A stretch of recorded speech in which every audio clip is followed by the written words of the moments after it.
kuingia ufalme wa Mungu. Kilichozaliwa kwa mwili ni mwili, kilichozaliwa kwa roho ni roho.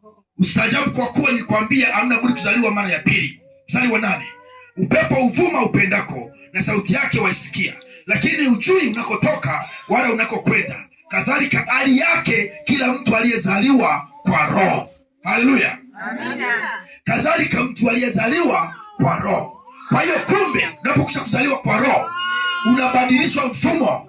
Ulikuwa unaongozwa katika matendo ya mwili, ulikuwa unaongozwa na tamaa zako, ulikuwa unaongozwa na hisia zako, ulikuwa unaongozwa na matakwa ya wanadamu. Wanadamu wanasema ikiwa unaenda, wanadamu wakupelekesha unaenda kule. Lakini leo hii baada ya kuwa umeingia kwenye ufalme mwingine huu ambapo ni Yesu Kristo mwenyewe Bwana wa mabwana, Roho Mtakatifu ni kiongozi wetu, unapewa neema na nguvu sasa ya kutembea katika ushindi juu ya tamaa yoyote ambayo inakusumbua, juu ya matamaa yote ambayo inakuja kwako, juu ya mambo ya kidunia ambayo inakusumbua. Hata kama kuna nguvu kubwa ya kukuvuta kwenye ulevi, kama kuna nguvu kubwa ya kukuvuta kwenye tamaa, ile nguvu Roho Mtakatifu anapokuja anaondoa kiu. Ile kiu ya ulevi inaondoka, ile kiu ya uasherati inaondoka, ile kiu ya uongo inaondoka, ile kiu ya masengenyo inaondoka, ile kiu yote ya kuiba inaondoka, kwa sababu Roho Mtakatifu na anakushika, anaanza kutengeneza na kukuongoza kwenye maisha yako. Bwana Yesu akapewe sifa. Tumeangalia habari hizo usiku na tukajifunza kwa habari ya kuomba katika roho. Tukamsihi Roho Mtakatifu akajidhihirisha. Jana matendo makuu yametendeka, makubwa sana ambayo Bwana ameyatenda katika eneo hili. Ishara na miujiza zimetendeka, watu wamefunguliwa, watu wameona mpendo mkubwa sana, watu wamefungwa, wamefunguliwa, hata walikuwa mbali walipokea neema ya Bwana. Kule walipokuwa nguvu ya Bwana iliwagusa, kule ikawabadilisha. Nguvu ya Mungu inapotenda kazi haizuiliwi, haina mipaka. Nguvu ya Mungu inapenda popote pale. Siku ya leo tunahitaji sasa Bwana tutendee kwa wema. Ile nguvu ya Bwana ambayo tunaishia katika Roho Mtakatifu ikajidhihirisha katika maisha yetu, ikaonekane katika yale ambayo yameshindikana. Chochote ambacho kimeshindikana, amini leo hii Bwana anapokeza mlango. Bwana Yesu asifiwe. Siku ya leo ni siku ya majibu ambayo yaligoma. Siku ya leo ni siku ambayo mawazo yalikuwa yanakupeleka popote pale, unatolewa kule ili wazo liwe moja tu kwa Roho Mtakatifu. Roho Mtakatifu yuko hai. Aonekani kwa macho. Aonekani kwa macho utamwona kwamba yule pale au yule pale. Hapana. Ni kwamba Roho Mtakatifu yuko ndani mwako. Unapotii na kuamini, anakuja kuishi ndani mwako. Anapoishi ndani mwako, anaanza kuongoza maisha yako. Bwana Yesu asifiwe. Tumejifunza tukaangalia kumbe mwili na roho vinakuwa vinashindana. Vinashindana, huwezi kuamua vema kwa sababu matamanio ya mwili yanakuja.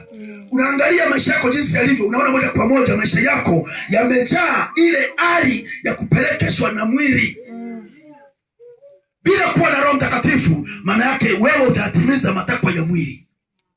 Tukajifunza hiyo katika Galatia sura ya 5, tuanze mstari wa 14 kule.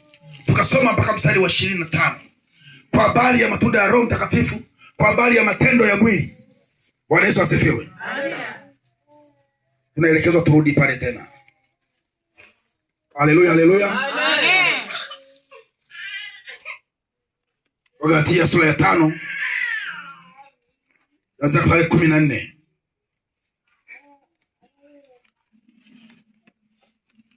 Anza 16 mpaka 26. Tuliangalia habari hizi.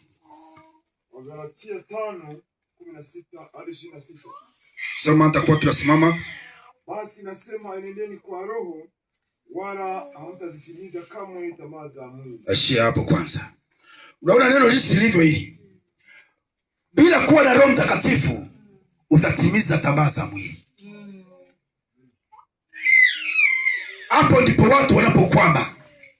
Kwa nini ukishika simu yako hiyo unaangalia TikTok masaa 5? Lakini hujasoma neno.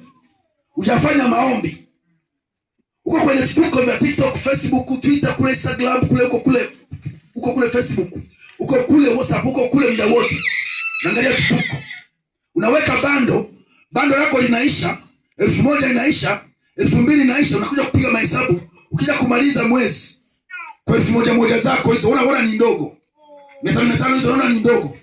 Kama ukifika mwisho wa mwezi ukisema ujumlishe. Wakati mwingine mtu anakutumia ka pesa, unanunua bando kwanza. Na kutumia kaila ka chumvi 3000. unatoa bando ya 500.